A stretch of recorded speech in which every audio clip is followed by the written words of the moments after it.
स्वागत है आपका हमारे YouTube चैनल रोहित एजुकेशन में। दोस्तों आज का हमारा टॉपिक है ऑर्गेनोमेटेलिक कंपाउंड ऑफ लिथियम या फिर ऑर्गेनोलिथियम कंपाउंड। ठीक है ना दोस्तों। दोस्तों ये जो है ना बहुत ही ज्यादा वेरी इंपॉर्टेंट क्वेश्चन होता है दोस्तों, और बीएससी थर्ड ईयर के लिए। और दोस्तों इस बार क्या है ना कि 2021 में इस क्वेश्चन के आने की 100% यानी कि चांसेस हैं। ठीक, मतलब 100% तो नहीं कह सकते बट 99.99%। ठीक है ना दोस्तों।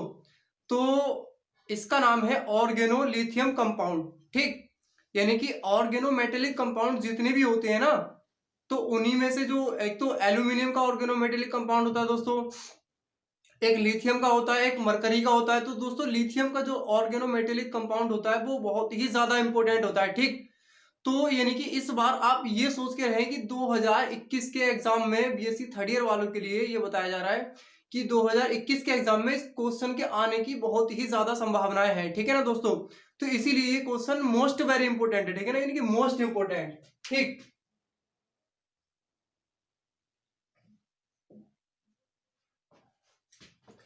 और दोस्तों देखिए ये जो ऑर्गेनोमेटेलिक कंपाउंड है ना, देखिए इसके बारे में क्या होता है कि जो एल्कलाइन मेटल्स होती है ना दोस्तों, क्या एल्कलाइन मेटल्स, एक तो होते हैं एल्कली मेटल्स और दूसरे होते हैं एल्कलाइन मेटल्स। तो दोस्तों एल्कलाइन मेटल्स में बहुत से मेटल कार्बन युक्त, ठीक है ना, मेटल कार्बन बॉन्ड युक्त बहुत से ऑर्गेनोमेटेलिक कंपाउंड होते हैं। ठीक, जिनको ऑर्गेनो लिथियम कंपाउंड कहते हैं। ठीक है दोस्तों।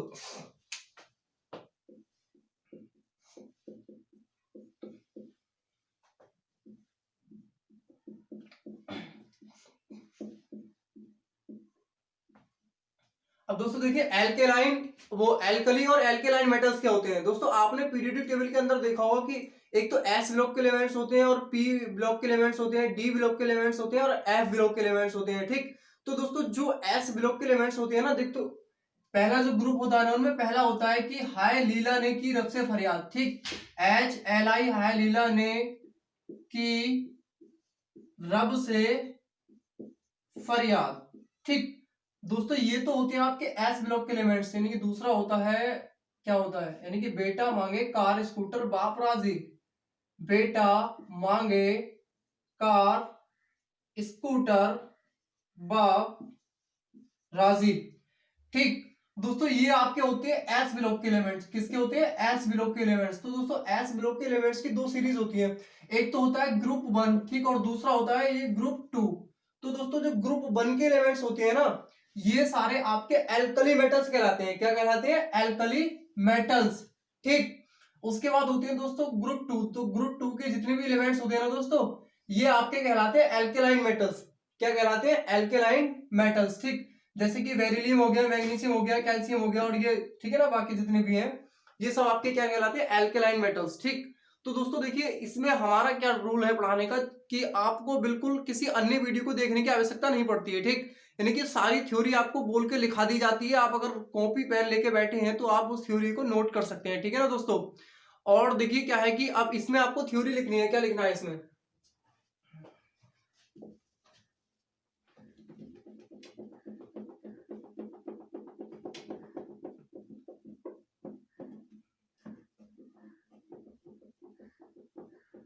दोस्तों ये तो बताया गया था आपको कि एल्कली मेटल्स और एल्केलाइन मेटल्स क्या होते हैं। ठीक, अब आपको इसमें थ्योरी लिखनी है दोस्तों। ये जो हम बॉक्स बनाते हैं ना, यानी कि जो आयत बनाते हैं, इस आयत का मतलब होता है कि इस बीच में कुछ थ्योरी लिखनी है। ठीक, अब देखिए इसमें थ्योरी आपको लिखनी है कि लिखना स्टार्ट करें। एल्केलाइन मेटल्स में बहुत से मेटल कार्बन बॉन्ड युक्त ऑर्गेनोमेटेलिक कंपाउंड होते हैं। ठीक, उनमें से लिथियम के ऑर्गेनोमेटेलिक कंपाउंड बहुत ही इंपॉर्टेंट होते हैं। ठीक है ना दोस्तों।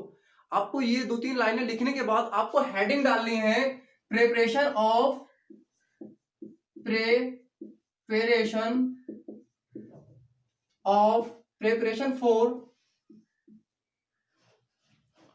Organometallic compound of lithium. दोस्तों या फिर मेथड भी लिख सकते हैं। ठीक है ना दोस्तों, इसका मेथड करा रहे हैं हम। देखिए पहला मेथड क्या होता है, इसमें ऐसा होता है ना, यानी कि एल्किल जो ग्रुप होते हैं ना, यानी कि एल्किल हैलाइड के साथ जब लिथियम को रिएक्ट करा जाता है, किसके? एल्किल हैलाइड या फिर एल्किन हैलाइड हो सकता है, या फिर एल्केन ले सकते हैं, ठीक। जितने भी ऑर्गेनिक ग्रुप होते हैं, पहली बात तो देखिए ऑर्गेनोमेटेलिक कंपाउंड होते क्या एक्चुअल में। तो देखिए ऑर्गेनोमेटेलिक कंपाउंड की जो डेफिनेशन होती है ना दोस्तों, वो होती है जैसे कि जिसमें वे कंपाउंड जिनमें ऑर्गेनिक ग्रुप के साथ मेटल एटम डायरेक्टली अटैच होता है, ठीक। समझ रहे हैं ना आप बात को, जिनके साथ यानी कि वे कंपाउंड जिनमें ऑर्गेनिक ग्रुप के साथ मेटल एटम डायरेक्टली जुड़ा होता है, वो ऑर्गेनोमेटेलिक कंपाउंड कहलाते हैं, ठीक। अब आपको पता होगा कि ऑर्गेनिक ग्रुप क्या होते हैं दोस्तों, ऑर्गेनिक ग्रुप क्या होते हैं। देखिए जो हाइड्रोकार्बन होते हैं ना हमारे, हाइड्रोकार्बन, ठीक। तो जितने भी हाइड्रोकार्बन के फॉर्मूले बनते हैं वो सारे आपके ऑर्गेनिक ग्रुप कहलाते हैं। जैसे कि हाइड्रोकार्बन आपको पता होगा, हाइड्रोकार्बन कितने प्रकार के होते हैं दोस्तों, दो प्रकार के। एक तो सैचुरेटेड हाइड्रोकार्बन होता है और दूसरा अनसैचुरेटेड हाइड्रोकार्बन होता है। पहला जो सैचुरेटेड हाइड्रोकार्बन होते हैं दोस्तों, वो सिंगल बॉन्डेड होते हैं, और जो अनसैचुरेटेड हाइड्रोकार्बन होते हैं वो मल्टीपल बॉन्ड रखते हैं, ठीक है ना। अब देखिए सैचुरेटेड हाइड्रोकार्बन में आपके क्या है, एल्किल आता है और एल्केन आता है, ठीक है ना। उसके बाद जो अनसैचुरेटेड हाइड्रोकार्बन होते हैं दोस्तों, उसमें क्या होता है आपका, एल्कीन आता है और एल्काइन आता है, ठीक। तो देखिए जो अनसैचुरेटेड हाइड्रोकार्बन में हमने आपको बताया, देखिए दोस्तों मेथड चल रहे थे ना, मेथड के बारे में समझा दिया गया था सब आपको। तो देखिए इसमें क्या है, जो पहली रिएक्शन आपको पिछली जो वीडियो थी ना पीछे, आप साफ दिखाई नहीं दे रही थी, देखिए इसमें क्या है ना, ये जो होता है ना, ये एल्किल हैलाइड होता है दोस्तों, ठीक। एल्किल हैलाइड की रिएक्शन लिथियम के साथ कराते हैं ना, तो ये एथिल लिथियम बनता है, ठीक। तो दोस्तों कहने का मतलब ये है, इसमें इसकी थ्योरी की लिखनी है, जो पहली रिएक्शन है उसकी थ्योरी लिखनी है आपकी। जब एल्किल हैलाइड की रिएक्शन लिथियम के साथ कराते हैं तो ऑर्गेनोमेटेलिक कंपाउंड ऑफ लिथियम या फिर ऑर्गेनोलिथियम कंपाउंड बनता है, ठीक। क्या बनता है दोस्तों, ऑर्गेनोमेटेलिक कंपाउंड ऑफ लिथियम या फिर ऑर्गेनोलिथियम कंपाउंड, ठीक। दोस्तों दूसरी वाली रिएक्शन जो है उसकी भी सेम वही थ्योरी लिख लेनी है आपको। और तीसरी वाली जो रिएक्शन है दोस्तों, इसमें आपको लिखना है कि एल्कीन हैलाइड की रिएक्शन जब लिथियम के साथ कराते हैं तब ऑर्गेनोमेटेलिक कंपाउंड ऑफ लिथियम या फिर ऑर्गेनोलिथियम कंपाउंड बनता है, ठीक। उसके बाद जो चौथी वाली रिएक्शन है दोस्तों, उसमें आपको लिखना है कि जब एल्केन हैलाइड, ठीक है ना, एल्केन, जब एल्केन हैलाइड की रिएक्शन लिथियम के साथ कराते हैं तब ऑर्गेनोमेटेलिक कंपाउंड ऑफ लिथियम या फिर ऑर्गेनोलिथियम कंपाउंड बनता है, ठीक। इसकी थ्योरी दोस्तों आपको लिख लेनी है। अब करानी आगे आपकी प्रॉपर्टीज। दोस्तों देखिए अब इसकी कराते हैं प्रॉपर्टीज। देखिए properties of organometallic compound of lithium या फिर ऑर्गेनोलिथियम कंपाउंड, ठीक। तो दोस्तों देखिए इसकी प्रॉपर्टीज क्या होती है। पहली प्रॉपर्टीज तो आपके पता है, पहली लाइन तो इसमें आपको ये लिखनी है कि जो ऑर्गेनोलिथियम कंपाउंड होते हैं ना, वो यानी कि जो मतलब हवा में क्या है, स्वतः ज्वलनशील होते हैं, ठीक। स्वतः यानी कि खुद जल जाते हैं, ठीक। यानी कि कहने का मतलब ये, कोई भी यानी कि किसी भी सीसी के अंदर यानी कि मान लीजिए ऑर्गेनोलिथियम कंपाउंड जो है ना बंद है, ठीक। अगर उसका ढक्कन खोलेंगे तो तुरंत उसमें आग लग जाएगी। यानी कि ये जो है ना हवा में यानी कि स्वतः जलनशील होते हैं, ठीक। यानी कि ऑक्सीजन से क्रिया कर कर ये आपस में जल जाते हैं, ठीक। और दूसरी लाइन आपको लिखनी है कि दोस्तों ये जो होते हैं ना ऑर्गेनोलिथियम कंपाउंड जो होते हैं वो बाष्पशील भी होते हैं, समझ रहे हैं ना आप बात को, बाष्पशील, ठीक। और ये सोलेबल भी हो सकते हैं, इनको किसी दूसरे कंपाउंड में मिला भी सकते हैं, ठीक है ना। देखिए दोस्तों अब अगला जो आपको लिखना है ना, देखिए यानी कि ये किस किस के साथ क्रिया कर सकते हैं। तो देखिए जो ऑर्गेनोलिथियम कंपाउंड होते हैं ना दोस्तों, वो हैलोजन के साथ क्रिया कर कर हैलाइड बनाते हैं, समझ रहे हैं ना बात को। हेलो मतलब हैलोजन के साथ तो रिएक्ट होकर हैलाइड बनाते हैं, ठीक। जैसे कि मान लीजिए हैलोजन क्या हो सकते हैं आपके, मैंने आपको बताया कि Cl2 है, ये भी एक हैलोजन है। Br2 है यानी कि ब्रोमाइड है, ये भी एक हैलोजन है। I2 है, ये भी एक हैलोजन है। तो यहाँ पे हमने जो एग्जांपल लिया है हैलोजन का, वो Br2 लिया है यानी कि ब्रोमाइड, ठीक। तो दोस्तों पहली रिएक्शन में ये है, ठीक है ना। ये क्या है आपका, ये एक ऑर्गेनोलिथियम कंपाउंड है, ठीक। ये क्या है, ऑर्गेनोलिथियम कंपाउंड। इसके साथ हमने आप क्या बताया कि ऑर्गेनोलिथियम कंपाउंड जो होते हैं ना, वो दोस्तों हैलोजन से क्रिया कर कर क्या बनाते हैं, हैलाइड बनाते हैं। यानी कि हैलोजन जो यहाँ पे क्या है, वो Br2 है, ठीक है। तो ये जो ऑर्गेनोलिथियम कंपाउंड है वो हैलाइड से रिएक्शन करने के बाद ये क्या बना रहे हैं, हैलाइड बना रहे हैं। हैलाइड यानी कि मैंने आपको बताया था हैलाइड क्या होते हैं, जैसे क्लोरो हो गया, Cl हो गया, Br हो गया और I, सिंपल I2 नहीं I, ठीक। तो ये क्या होते हैं दोस्तों, ये हैलाइड होते हैं, ठीक है ना। तो ये क्या बना रहा है, हैलाइड बना रहा है। यानी कि वैसे तो इसका नाम देखेंगे तो एथिल ब्रोमाइड होगा, बट ये भी एक क्या है, ये हैलाइड ग्रुप है, ठीक। और उसके साथ जो LiBr है ना वो अलग निकाल दिया। जैसे देखिए इसकी वैलेंसी पूरी हो रही है ना, यहाँ से क्या करा हमने, जो Li है इसको उठा करके क्या है अलग लेगा, और बाकी जो यहाँ से एक Br निकाला इसके साथ ऐड कर दिया, ठीक। यहाँ से एक Br निकाल के इसके साथ ऐड कर दिया, और जो ये Li है ना उधर लेगा, और एक Br बचा तो वो इसके साथ Li के साथ ऐड कर दिया, ठीक है ना। यानी कि लिथियम ब्रोमाइड, लिथियम ब्रोमीन, ठीक। वो अलग बन गया। फिर दूसरी रिएक्शन होती है दोस्तों, कहने का मतलब ये कि जो ऑर्गेनोलिथियम कंपाउंड होते हैं ना, वो एसिड के साथ रिएक्शन करके, समझ रहे हैं ना आप बात को, वो एसिड के साथ रिएक्शन करके हाइड्रोकार्बन बनाते हैं, ठीक है ना। जो ऑर्गेनोलिथियम कंपाउंड होते हैं वो एसिड यानी कि एसिड अम्ल, एसिड के साथ रिएक्शन करके क्या बनाते हैं, हाइड्रोकार्बन बनाते हैं, समझ रहे हैं ना बात को। अब एसिड आपका कुछ भी हो सकता है, ठीक है, जैसे कि हमने एसिड के यहाँ पे क्या लिया, HCl लिया दोस्तों, क्या लिया, HCl, मतलब हाइड्रोक्लोरिक अम्ल, ठीक है ना। HCl भी एक एसिड होता है दोस्तों, तो हमने एग्जाम्पल जो एसिड का लिया है, हमने HCl लिया है, ठीक है।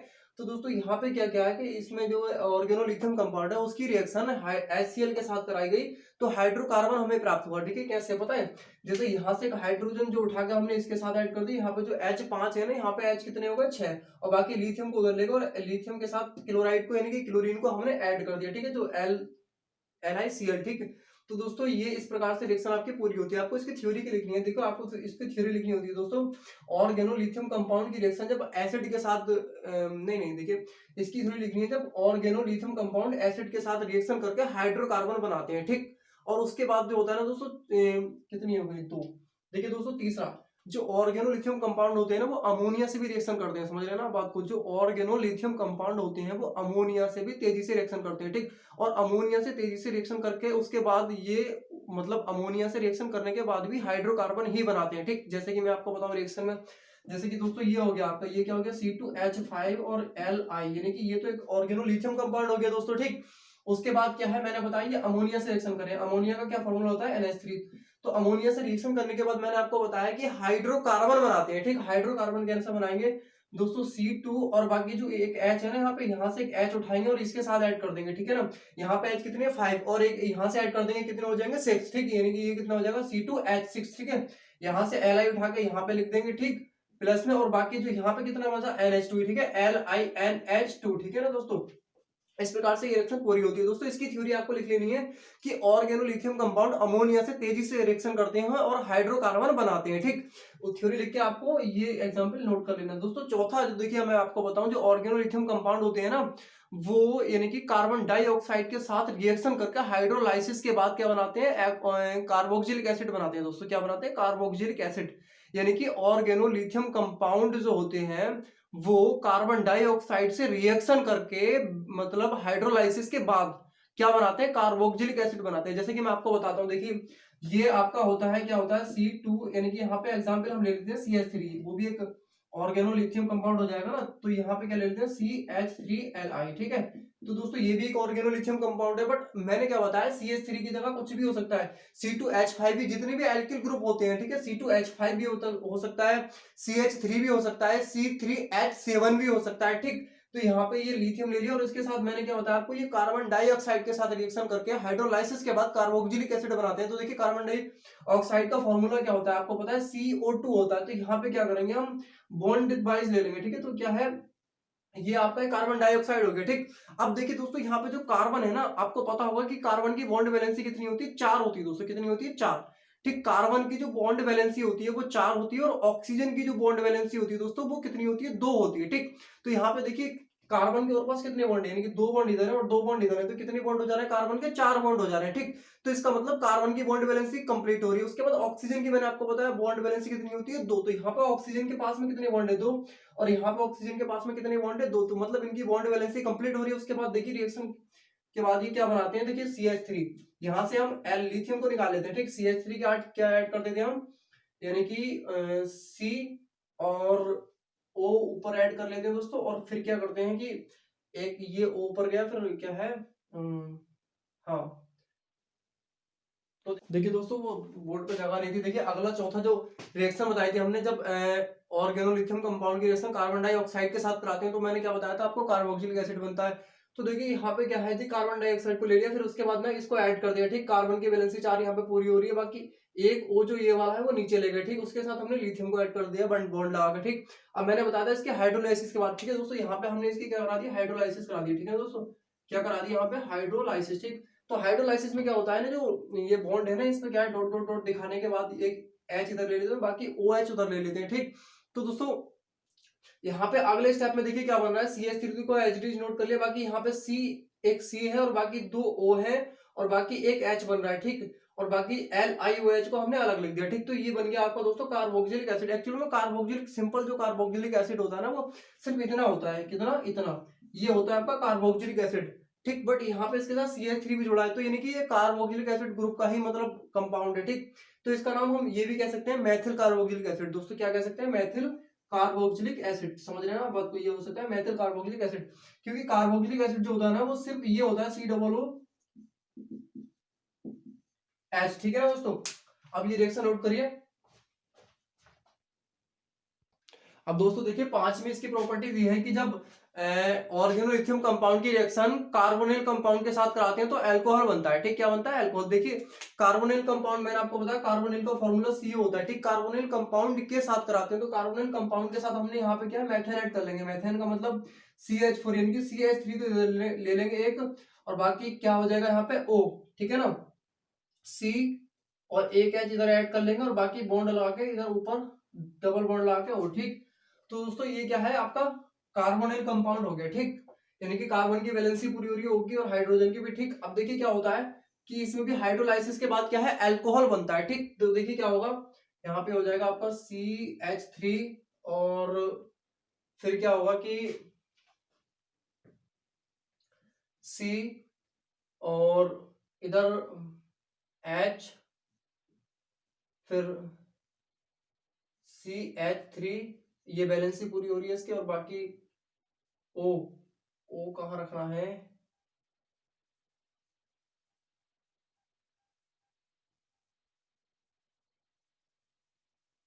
सिंगल बॉन्ड लगा के, ठीक। और इसके साथ लिथियम को ऐड कर देना है, ठीक है ना दोस्तों। देखिए यहाँ पे क्या करा है कि जो लिथियम को उठा के इस O के साथ ले गए, ठीक है ना दोस्तों, और इस मैथिल को नीचे लटका दिया है, ठीक। तो इस प्रकार कार्बन की वैलेंसी भी पूरी हो रही है, और फिर ऑक्सीजन की वैलेंसी भी पूरी हो रही है, और बाकी फिर क्या है, इसके हाइड्रोलाइसिस कर देते हैं, ठीक। तो देखिए हाइड्रोलाइसिस में क्या होता है कि यहाँ एक H इधर लिख लेते हैं और बाकी OH इधर लिख लेते हैं। ये दोस्तों हाइड्रोलाइसिस का प्रोसेस होता है, ठीक। हाइड्रोलाइसिस, ठीक। हाइड्रोलाइसिस का क्या है, फिर उसके बाद क्या करते हैं दोस्तों, यहाँ पे CH3, फिर C, और बाकी एक बॉन्ड लगा के CH3 इधर, फिर क्या हो जाता है CH3 CH, ठीक, बॉन्ड लगा के OH। तो दोस्तों देखिए इस प्रकार बैलेंसी सबकी पूरी हो रही है। देखिए कार्बन की 2 बॉन्ड इधर होगा, बाकी एक बॉन्ड H है, यानी कि हाइड्रोजन भी अपने आप में एक बॉन्ड होता है, फिर एक बॉन्ड ये, ठीक। कार्बन की वैलेंसी भी टोटल पूरी हो रही है, ऑक्सीजन की वैलेंसी भी पूरी हो रही है, क्योंकि ऑक्सीजन का एक बॉन्ड इधर है, और बाकी ऑक्सीजन यानी कि H भी एक अपने आप में बॉन्ड का कार्य करता है, तो एक बैलेंस एक बॉन्ड इधर है, ठीक है ना। तो ये बैलेंसी पूरी हो रही है दोस्तों, और बाकी उधर क्या निकला, प्लस LiOH, ठीक, लिथियम ऑक्साइड, ठीक। तो दोस्तों ये जो होता है ना, ये होता है आपका अल्कोहल, ठीक है दोस्तों, क्या होता है, अल्कोहल, अल्कोहल। और ये होता है दोस्तों सेकेंडरी अल्कोहल। क्या नाम होता है इसका, सेकेंडरी अल्कोहल। दोस्तों इसका नाम होता है सेकेंडरी अल्कोहल। तो दोस्तों देखिए इसमें थ्योरी क्या लिखनी है आपको, पहले इससे रिएक्शन के आपको लिखना है कि जब ऑर्गेनोलिथियम कंपाउंड की रिएक्शन कार्बन डाइऑक्साइड के साथ कराई जाती है तो हाइड्रोलाइसिस के बाद सेकेंडरी अल्कोहल बनता है, बस इसको नोट कर लें। दोस्तों 5 में की जो दूसरी रिएक्शन होती है ना, वो होती है जब ऑर्गेनो लिथियम कंपाउंड की रिएक्शन कार्बोनिल कंपाउंड के साथ कराई जाती है, वही सेम थ्योरी लिखनी है इसमें। ये भी एक कार्बोनिल कंपाउंड होता है, इसमें क्या है CH3 और CH3 दोनों तरफ ऐड है, यानी कि C2H6 हो गया दोस्तों। ये हो गया आपका एल्कीन का फॉर्मूला, यानी कि एथीन का फॉर्मूला हो गया, ठीक। तो दोस्तों इसमें भी क्या होता है, इसकी रिएक्शन इसके साथ कराते हैं तो जो कंपाउंड बनता है वो कंपाउंड बनाते हैं, उसके बाद हाइड्रोलाइसिस के बाद इसमें भी अल्कोहल ही बनता है, ठीक। तो CH3 और बाकी यहाँ क्या बनेगा C, और ये नीचे की तरफ आपका क्या आ जाएगा CH3, ठीक, CH3, बाकी O, और इसके साथ लिथियम को ऐड कर देंगे, ठीक। देखिए बैलेंसी सबकी पूरी हो रही है ना, हाँ, ठीक। अभी क्या है, इसकी हाइड्रोलाइसिस कर देते हैं दोस्तों, ठीक है ना। क्या कर देते हैं, हाइड्रोलाइसिस, यहाँ पे एक H और बाकी OH, ठीक। उसके बाद क्या होता है, ये हाइड्रोलाइसिस हो गई इसकी दोस्तों, ठीक। यानी कि हाइड्रोलाइसिस जो होना है यहाँ पे लिख लेते हैं हम। तो क्या बना ये CH3 CH3 CH3OH, ये भी क्या बनता है दोस्तों, अल्कोहल बनता है, ठीक। दोस्तों ये रिएक्शन नोट कर ले, थ्योरी से हम वही लिखनी है। दोस्तों इसके बाद होते हैं इसके यूज, ठीक, use of organometallic compound of lithium, ठीक, या फिर यूज ऑफ ऑर्गेनोलिथियम कंपाउंड, ठीक। तो देखिए इसमें क्या है, पहला इसमें क्या है, इनका यूज पोलराइजेशन कैटेलिस्ट के रूप में किया जाता है, ठीक है ना दोस्तों। जो पहला यूज है ना इसका, वो है इनका यूज पोलराइजेशन कैटेलिस्ट के रूप में किया जाता है, ठीक, जैसे कि सामने बोर्ड पे दिखाई दे रहा होगा। उसके बाद देखिए दूसरी लाइन होती है, ब्यूटिल लिथियम का यूज डिटर्जेंट पाउडर बनाने में किया जाता है। समझ रहे हैं ना बात को। ब्यूटिल लिथियम, आप जैसे कि ऑर्गेनोलिथियम कंपाउंड बहुत से हो सकते हैं, प्रोपिल भी हो सकता है, पेंटिल भी हो सकता है, बट ब्यूटिल लिथियम का जो यूज होता है, एक्चुअल में ब्यूटिल लिथियम भी एक ऑर्गेनोलिथियम कंपाउंड ही है, बट ब्यूटिल लिथियम का यूज डिटर्जेंट पाउडर बनाने में किया जाता है, ना कि प्रोपिल या फिर एथीन, ठीक है, ना कि प्रोपिल लिथियम। समझ रहे हैं ना बात को। उसके बाद तीसरे नंबर पे है दोस्तों, एल्किल लिथियम का यूज केमिकल सिंथेसिस में किया जाता है, ठीक। एल्किल लिथियम का यूज केमिकल सिंथेसिस में किया जाता है। अब दोस्तों बात करते हैं इसके स्ट्रक्चर के, ठीक है ना, यानी कि स्ट्रक्चर ऑफ ऑर्गेनोलिथियम कंपाउंड, यानी कि ऑर्गेनोलिथियम कंपाउंड के स्ट्रक्चर की। तो दोस्तों ऑर्गेनोलिथियम कंपाउंड के स्ट्रक्चर को जो है ना मैथिल लिथियम के स्ट्रक्चर के द्वारा रिप्रेजेंट कर सकते हैं, ठीक। यानी कि ऑर्गेनोलिथियम कंपाउंड के स्ट्रक्चर को हम मैथिल लिथियम के स्ट्रक्चर द्वारा रिप्रेजेंट कर सकते हैं, ठीक। क्योंकि दोस्तों ऐसा होता है ना, जो मैथिल लिथियम का जो कंपाउंड होता है वो मल्टी सेंटर युक्त मतलब कंपाउंड होता है। समझ रहे हैं ना बात को। मल्टी सेंटर बॉन्ड युक्त कंपाउंड होता है, ठीक। और इसमें चार चार मॉलिक्यूल एग्जिस्ट करते हैं, ठीक। इसमें जो है चार चार मॉलिक्यूल एग्जिस्ट करते हैं। और दोस्तों इसकी जो संरचना होती है ना, वो एक क्यूब के आकार की होती है दोस्तों, ठीक। इसकी जो संरचना होती है वो क्यूब के आकार की होती है। और दोस्तों ये जो है ना, ये भी मोस्ट इंपोर्टेंट होता है, क्योंकि अगर मान लीजिए आपका जो लिथियम का जो टोटल पूरा ऑर्गेनोमेटेलिक कंपाउंड है, अगर वो नहीं पूछा गया तो शॉर्ट नोट में यानी कि 2 नंबर में या 3 नंबर में आपका ये पूछ लिया जाएगा, ठीक। यानी कि शॉर्ट क्वेश्चन जो होते हैं ये आपका 100% पूछ लिया जाता है, और ज्यादातर केसेस में ये पूछा जाता है, ठीक। तो दोस्तों देखिए आपको ये structure of organolithium compound heading डालने के बाद आपको थ्योरी लिखनी है कुछ। दोस्तों इसकी थ्योरी लिखने के बाद आपको ये स्ट्रक्चर नोट करना है। देखिए थ्योरी क्या लिखनी है मैं आपको बता रहा हूँ। दोस्तों थ्योरी लिखनी है, इसके स्ट्रक्चर को मैथिल लिथियम के स्ट्रक्चर द्वारा रिप्रेजेंट कर सकते हैं, ठीक। अगली लाइन आपको लिखनी है, Maithil lithium multi centre bond युक्त कंपाउंड है। उसके बाद अगली लाइन आपको लिखनी है, इसमें चार चार मॉलिक्यूल एग्जिस्ट करते हैं, ठीक, जैसे कि आपको बताया गया था। उसके बाद अगली लाइन आपको लिखनी है दोस्तों, इसकी जो संरचना है एक क्यूब के आकार की होती है, वही मैंने बताया था। फिर उसके बाद अगली लाइन आपको लिखनी है, इसमें 2 टेट्राहेड्रल एलिमेंट्स, ठीक, एक CH3 का होल 4, दूसरा Li का होल 4, एक कॉमन सेंटर पर लिगेंड हुए प्रतीत होते हैं। समझ रहे ना आप बात को, कॉमन सेंटर पर लिगेंड हुए प्रतीत होते हैं, ठीक। उसके बाद आपको आगे लिखना है, इसमें प्रत्येक लिथियम एटम 3 CH3 ग्रुप से जुड़ा हुआ दिखाई देता है। इसमें जो प्रत्येक लिथियम एटम है ना, वो 3 CH3 ग्रुप से जुड़ा हुआ दिखाई देता है, ठीक।